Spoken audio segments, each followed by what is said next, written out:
ಶ್ರೀಕೃಷ್ಣನ ತಲೆಯ ಮೇಲೆ ನವಿಲ್ಗರಿ ಯಾಕಿರುತ್ತೆ ಎಂಬ ಪ್ರಶ್ನೆಗೆ ಹಲವಾರು ಕತೆ ಇದೆ. ಅದರಲ್ಲಿ ಒಂದು ಕತೆ, ಶ್ರೀಕೃಷ್ಣನು ಹಿಂದಿನ ಜನ್ಮದಲ್ಲಿ ರಾಮನಾಗಿದ್ದಾಗ ವನವಾಸದ ಸಮಯದಲ್ಲಿ ಸೀತಾಮಾತೆಗೆ ಬಾಯಾರಿಕೆಯಾದ ಕಾರಣ ಕಾಡಲ್ಲಿ ಎಷ್ಟು ನೀರು ಹುಡುಕಿದ್ರೂ ಸಿಗದಿದ್ದಾಗ ಅಲ್ಲಿಗೆ ನವಿಲೊಂದು ಪ್ರತ್ಯಕ್ಷ ಆಗಿ ಶ್ರೀರಾಮನಿಗೆ ನೀರಿರುವ ಜಾಗ ತೋರುತ್ತೆ.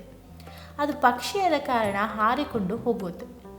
ಶ್ರೀರಾಮನಿಗೆ ನವಿಲು ಹಾರುವಾಗ ದಾರಿ ತಪ್ಪದೇ ಇರಲಿ ಅಂತ ನವಿಲು ಗರಿಗಳನ್ನು ದಾರಿಯುದ್ದಕ್ಕೂ ಚೆಲ್ತಾ ಬರುತ್ತೆ. ಆದರೆ ನವಿಲು ತನ್ನ ಗರಿಗಳನ್ನು ನಿರ್ದಿಷ್ಟ ಸಮಯದಲ್ಲಿ ಮಾತ್ರ ಚೆಲ್ಲಬಹುದು ಮತ್ತು ಅದು ತಾನಾಗಿ ಉದುರುವಂಥದ್ದು. ಇಲ್ಲಿ ರಾಮನಿಗೆ ನೀರಿನ ದಾರಿ ತೋರುವ ಕಾರಣ ನವಿಲು ಗರಿಗಳನ್ನು ಚೆಲ್ಲೋದ್ರಿಂದ ನವಿಲು ಮೈಯಿಂದ ರಕ್ತಸ್ರಾವವಾಗ್ತಿರುತ್ತೆ.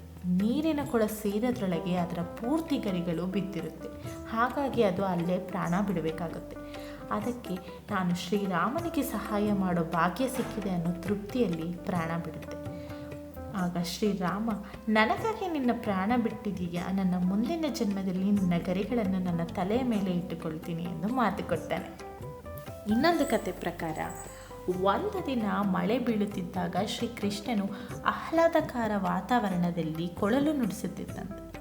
ಕೃಷ್ಣನ ಮುರಳಿ ಗಾಯನದಿಂದ ಪ್ರಕೃತಿ ರೋಮಾಂಚನಗೊಂಡು ಅಲ್ಲಿದ್ದ ಎಲ್ಲ ನವಿಲುಗಳು ಸಂಗೀತಕ್ಕಾಗಿ ಅವನ ಸುತ್ತಲೂ ಜಮಾಯಿಸಿದ್ವು. ಕೊಳಲು ನುಡಿಸುತ್ತಿದ್ದ ಶ್ರೀಕೃಷ್ಣ ಕುಣಿಯಲು ಕೂಡ ಶುರು ಮಾಡಿದ್ದ.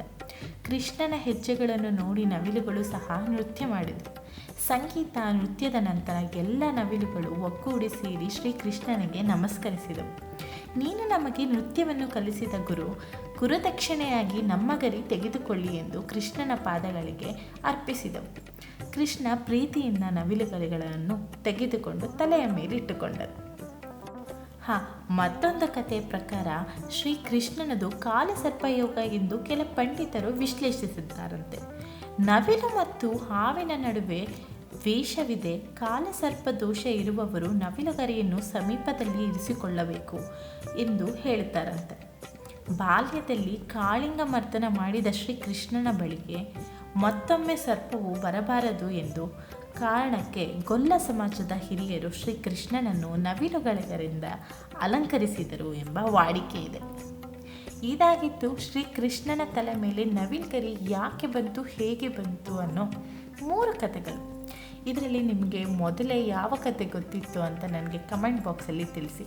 ನಾನು ಮೇಘನಾ. ನನ್ನ ವೀಡಿಯೋಸ್ಗಾಗಿ ಲೈಕ್, ಶೇರ್ ಹಾಗೂ ಸಬ್ಸ್ಕ್ರೈಬ್ ಮಾಡಿ. Thank you.